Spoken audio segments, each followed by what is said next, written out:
what's something that I, as a member of the media, do not know about you that you'd like people to know?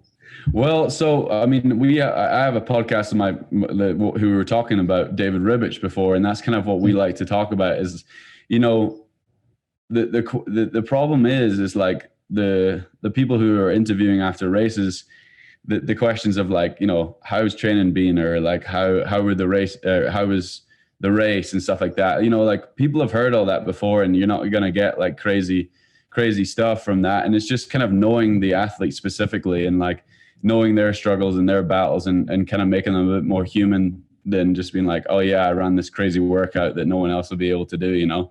And for me, like, I'm trying to think, because I do speak a lot on our podcast about lots of stuff, but for me, like, I think what's really entertaining and interesting right now in the 1500 is I'm not built like a lot of 1500 meter runners. And I think that it comes from seeing, if you see the top of the world at any distance and you go, okay, the 10K, you've got to be, you know, skinny. It's okay being short. Or like for sprinting, it was like, you used to have to be quite short, compact and whatever. And then Usain Bolt comes around and now you've got a lot more tall sprinters. Mm-hmm. And for me, you know, when I was growing up, it was like, you know, there's not a lot of people that look like me around here. Maybe this isn't the sport for me. However, being this kind of size, the engine I can bring to the 1500, the power that I can bring to the 1500, the natural speed that you can have from that power is second to none. It's better than being a small, like skinny, you know,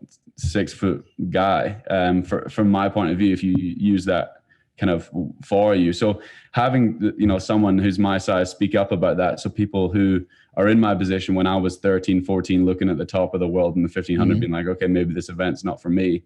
But maybe seeing a guy looking like me, or maybe promoting that all shapes and sizes, as long as you play towards your strengths, are good enough to be at the top of the world in something, is what I find quite interesting.